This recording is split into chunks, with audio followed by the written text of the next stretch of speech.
Pala si Atty. Saidan D. Oliveros, ang abogado ni Crisostomo Ibarra, ang anak ni Don Rafael Ibarra. Narito tayo ngayon upang mabigyan ng magarang hustisya ang pagkamatay ni Don Rafael Ibarra. At ngayong araw, ating marinig kung paano pinagmalupitan at pinahirapan ang walang kalaban-laban na ama ni Crisostomo Ibarra.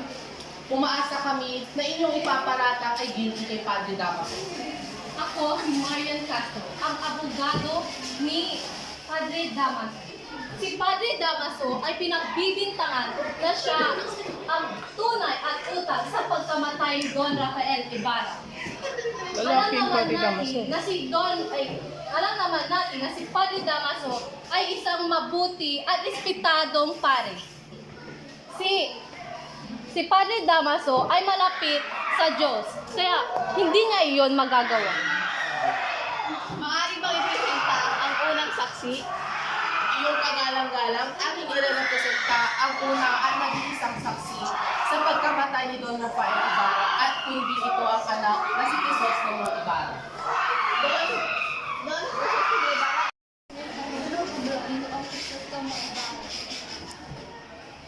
Mahal na ko.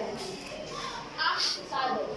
Si Ginoong Crisostomo Ibarra ay isang mapanganib na individual na nagbabanta sa kapayapaan at kaayusan ng ating lipunan. Ang kanyang mga aksyon ay nagpapakita ng pagbabanta at sisirain niya ang lipunan. Tatawagin na po namin ang aming mga saksi para magpakatotoo mamaya. Mahal na hukom, inaamin namin na si Lilit is laban kay Crisostomo Ibarra. Giligiit ko na si Ginoong Ibarra ay nagkasala ng paninirangkuri at paglapastangan sa akin.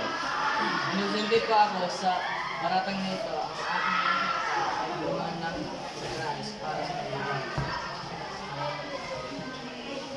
Handa na ba ang taga-usig ni Padre Damaso? Opo, Your Honor.